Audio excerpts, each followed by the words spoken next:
welcome to another episode of Simmer and Smile with Jess.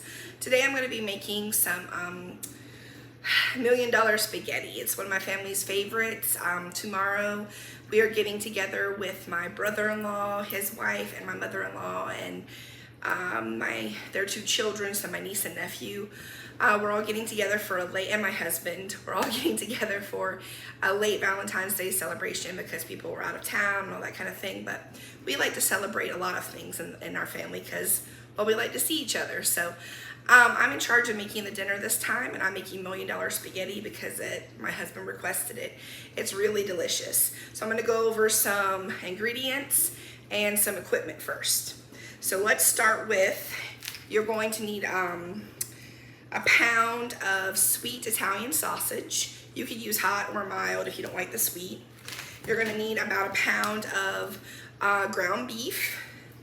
I get the 93.7% of lean to fat there, so, but it's your choice. You're going to need an onion. You're going to need some garlic. I'm lazy and buy this. I can chop garlic, but why when it's already done for you? You're gonna need some basil. Again, they sell this at my local grocery store. It's already chopped up and ready for you. You're gonna need some ricotta cheese. Italians say ricotta. It's ricotta in the South. Ricotta. That was more Boston, wasn't it? And then there's mozzarella cheese. You're gonna also need a couple, about 16 ounces, 8 ounces to 16 ounces of cream cheese. And every time I make this, I always seem to not have enough cheese to spread in the casserole dish. So I err on the side of more than I need and try not to use it all. Olive oil, salt and pepper, garlic powder, Italian seasoning, spaghetti noodles. I guess you don't really have to use spaghetti noodles. You could use fettuccine, angel hair. I just like spaghetti noodles. And then this is my favorite brand of marinara sauce. It's called Rao's Homemade Marinara. But if you have some other kind that you like better, Ragu or Prego, it's up to you. So as far as specialty equipment goes, you're gonna need a nice sharp knife and a cutting board, a little spatula for mixing stuff, a bowl for mixing stuff. I'm going to use one of these disposable little pans that you can find because I'm taking it to their house, and hopefully they'll just keep the rest of it if there's any left.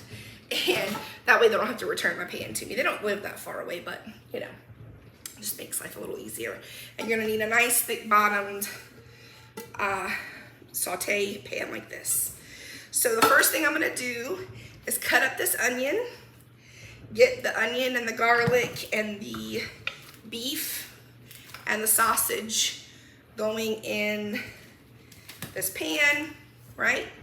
And then as that gets brown, I'll add the sauce in. But I'm gonna take you over there and we're gonna check it out as I do it. But I'm just letting you know where I'm getting started, so see you over at the stove in a minute. Okay, pause. Before we go over to the stove, I forgot to mention that I wanted to bake some focaccia bread with my sourdough starter discard, so to go with this meal.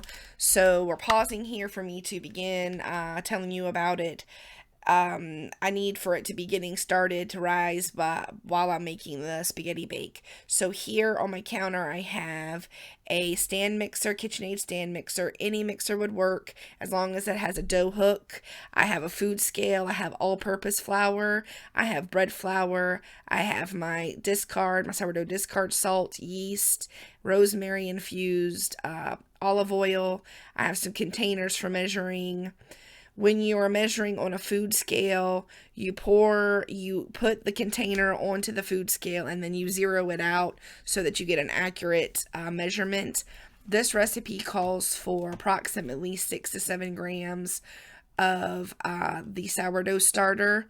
So that is what I'm measuring here onto my scale. It's 6 ounces or 170 grams is what I meant to say. So I've got about 6 ounces or 7 ounces there in my container. I'm setting it to the side. I have my yeast in a measuring cup mixed with water and sugar, getting ready to be put in to the mixture. Now I'm measuring out approximately 1 cup or 120 grams or 4 1/4 ounces of all-purpose flour. As you can see, I'm almost out of all-purpose flour, but that is okay. I'm measuring, like I said, about 120 grams.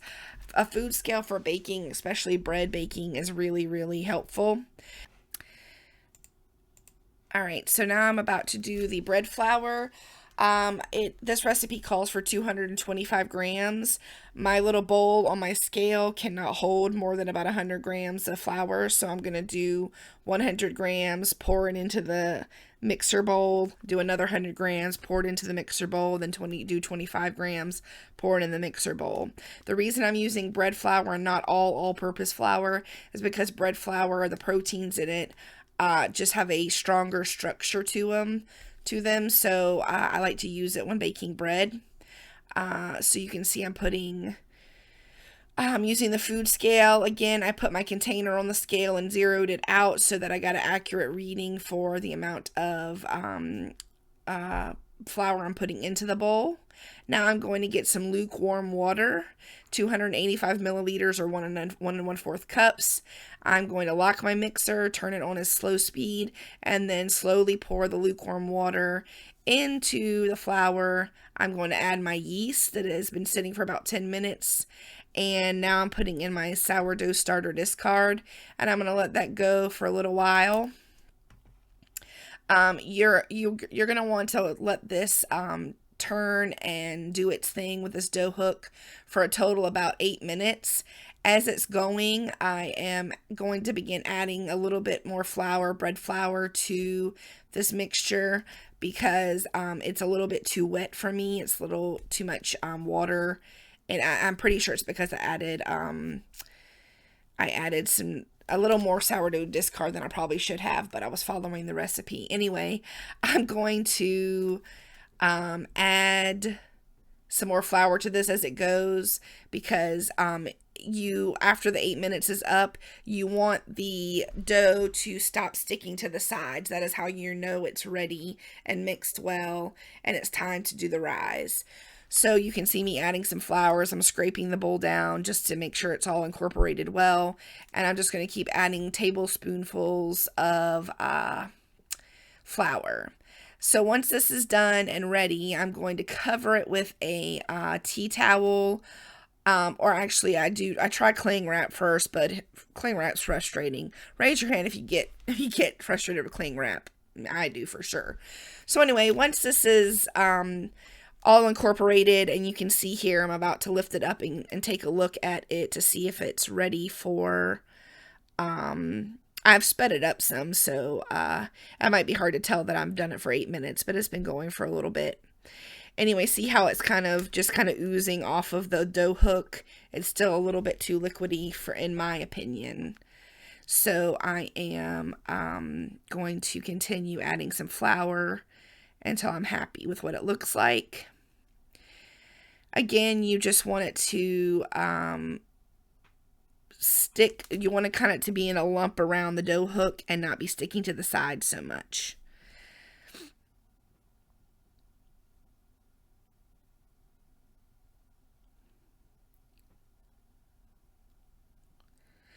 So once this is all ready, or I think that the texture is good enough, it's probably still going to be a little bit sticky, and that's okay. You want it to be a little bit sticky. But I'm happy with that texture. So I'm going ahead and I'm going to cover this, and I'm going to set it. I like to put it inside my oven with the oven light on because that provides a nice amount of heat. The oven's not on, but it provides a nice amount of heat from the light to help it have a nice good rise. It's going to rise anywhere from 1 to 2 hours, and I'll show you what that looks like in a moment. Okay, so it has doubled in size, and I'm using some water and my finger to cook it up to about the first knuckle of my finger. This is a good test. If it holds the dimple that you made with your finger, and it rises slowly, that's how you know it is ready and has risen enough. Now I'm going to prepare it in the baking dish and cover and set it aside for its second rise for about 45 to 60 minutes. I have a Silpat, you could use parchment paper. I oiled it and my hands with the rosemary infused olive oil. I'm getting that spread out throughout the baking dish, and I'm going to dimple. This focaccia bread is classically dimpled. That's what it's supposed to look like. Again, you just stick your fingers in some water and dimple it all over to make these just like bumps and holes and lumps or whatever it's supposed to be. That way, that's what focaccia bread looks like. So now I am taking some olives that I had from a charcuterie board I made, and I am going to stick these in to the dough, into some of the dimples. I'm going to put some rosemary olive oil over the top and kind of spread it around, and then I'm going to sprinkle some dried rosemary on top. I should have, and after the thought, I should have put rosemary into the dough, but it was too late to do that at this point, so I just put it on top, and now I've covered it and set it aside. Okay, let's review our ingredients. We're going to be using a pound of sweet Italian sausage, a pound of lean ground beef. We're going to be using 3 cups of marinara sauce, 1 cup of ricotta cheese and 8 ounces of cream cheese softened, a pound of spaghetti noodles, a half a yellow onion and 3 cloves of garlic, 1 bunch of spinach coarsely chopped, 2 teaspoons Italian blend spices, salt for the pasta water, pepper, and 1 teaspoon of garlic powder. 2 cups of mozzarella or Italian blend cheese will be going into the cheese mixture and on top of it. Now I'm going to take a nice sharp knife. First I'm going to oil my pan with 1 tablespoon of olive oil. I'm going to get it on the stove to get heated up and ready for the onion. While that is preheating, the pan is preheating, I am going to chop up this onion, finely dice this onion, and then I'm going to go over to the stove and get it into that hot oil and get it sauteing. On the left side of my stove, you can see I have some water boiling for my noodles. I added some salt, pepper, and garlic powder to my onions just to give them a little layer of flavor. You have to layer your flavors here. I put the coarsely chopped spinach into the saute pan to let them wilt and saute for a little bit. And now I'm going to put my noodles into my boiling water. Italians would be just so angry at me because I'm breaking these noodles in half. But the thing is I'm putting this into a pan to bake, and I'm just trying to make it easier to cut and serve this casserole style dish once it is complete. Super long noodles make it a little bit more difficult. So I've cut them or broken them in half. I'm salting my water with my sea salt, and I'm just going to let all that go along for a little bit. Give it a stir to make sure the noodles don't stick together. And that's going to go on for a little bit until it's time to add the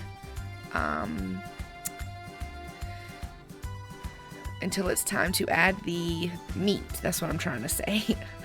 I added a couple of tablespoons of garlic because I just really love garlic. You can put as much garlic as you want in yours. It's up to you, but I love garlic, so I put a couple of tablespoons in. Now I'm putting my beef and my sweet Italian sausage into the pan to get browned up and cooked up. I'm going to season. The sweet Italian sausage already has a good bit of seasoning in it, but I'm going to put salt and pepper on both an Italian seasoning on both the sweet Italian sausage and the beef, and just let these things cook up for a bit. That gray thing that you see me using to break up the meat is one of my favorite tools in the kitchen. I don't even know what it's called. I call it a ground beef crumbler, I guess is what we could call it, but it is amazing at crumbling ground beef. You can see there was just a flash of the focaccia bread as I put it in, or took it out of the oven after the rising was over.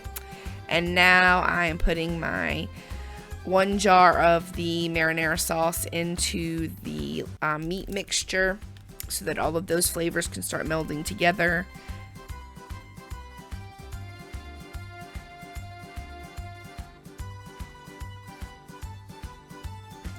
Now I'm putting about half of, or all of, I think it's just actually half of the second jar of marinara sauce.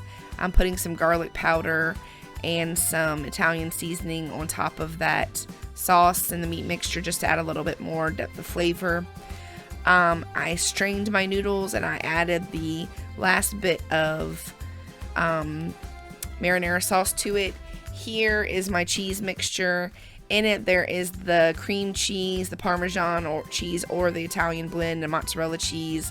There's Italian seasoning, salt, pepper, and garlic powder, all in that bowl. And I'm going to add some ricotta cheese in just a minute.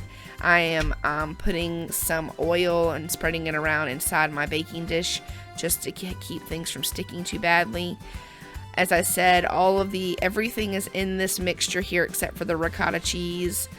And I'm going to mix it all around. I'm sorry, I think I did put the ricotta cheese in already. So it's cream cheese, ricotta cheese, Italian blend, garlic powder, salt and pepper, and some Italian seasoning. Now I'm taking the pasta and I'm putting a layer of it in the bottom of the baking dish. You want about half in the bottom and the other half will go on top of the cheese mixture. I'm going to dump this entire cheese mixture here on top. Again, I always err on the side of having more because it's almost like I don't have enough sometimes when I do this recipe. It really just depends on the baking dish you decide to use. I used a smaller one on purpose this time. So you're going to take that cheese mixture and you're going to spread it all over the first layer of noodles. So basically it goes noodles, cheese mixture, noodles, meat. So you can see me putting the meat and the marinara sauce mixture on top there. And I'm just making sure there's a nice layer of meat and sauce. And then I'm going to cover that in a good layer of Italian blend cheese.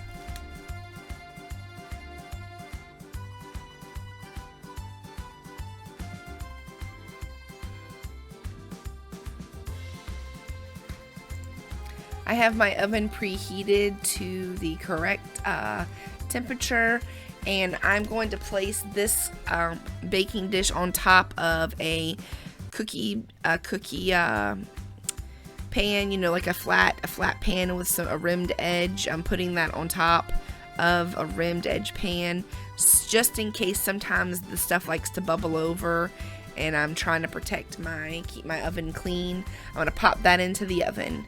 So now I want you to take a look at that beautifully risen focaccia bread. It was in the oven and now it is ready to go into the oven to bake. Want to see a thing of beauty? Well, get ready. The focaccia bread is done. Look at that golden brown goodness. Oh my gosh. I can't tell you how good the kitchen smells. It is perfectly baked and ready to be cooling. While that is cooling off, the spaghetti bake has been baking, and so I have another reveal for you. There is my beautiful spaghetti bake, and now I'm going to cut this focaccia bread into kind of breadstick-like pieces. And I couldn't help myself. I had to try a piece. Now I'm going to serve up some of the spaghetti bake into some bowls, and we'll butter up some focaccia bread and we'll enjoy our meal. But before we do that, my sister-in-law Debbie makes this really amazing salad. So I asked her if it was okay if I filmed her making it, because we also served this salad with our dinner. That is romaine lettuce. Here's an English cucumber that she's going to dice into bite-sized pieces.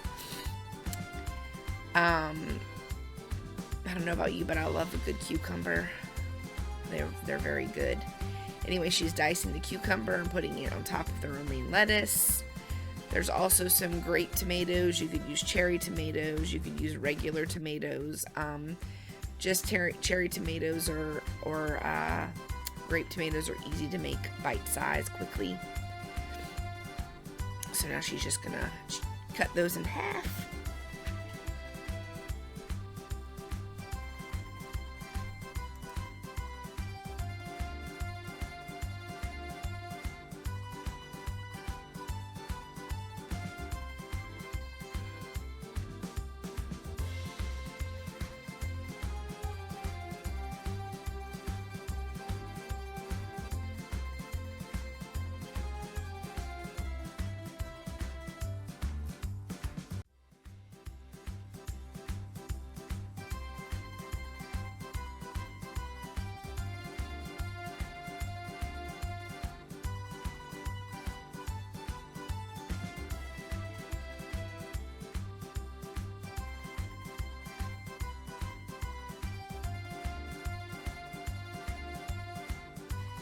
Alright, so she's going to slice up some slivers of red onion.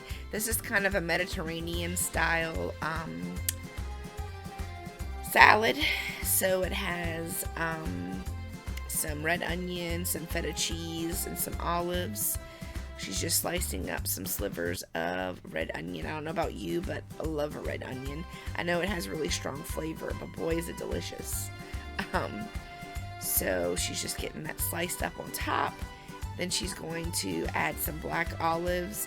Kalamata olives would also be really good in this recipe. She's just going to slice these in half just like she did the grape tomatoes. Doesn't that look delicious? Now she's just going to take some feta cheese and sprinkle it all over the top. And that is one beautiful Mediterranean looking salad, don't you think? It was really good with our Italian meal. I don't know about you, but I'm tired, and now I have to do the worst part of cooking, which is the dishes. But that's okay, because it's fun and it makes me smile. Thanks for being here with me for Simmer and Smile with Jess. I'm Jess, or Jessica. Please come back for other recipes in the near future. I hope you enjoyed this recipe. You can find in the description below the recipe, as well as another few videos that I made for this channel. I hope you guys have a wonderful day. Please don't forget to like and subscribe. And if you try this recipe out, please leave in the community comments thoughts, suggestions, and if you tried it and liked it. So I hope you guys have a great day, and I hope you continue simmering and smiling. Bye, everybody.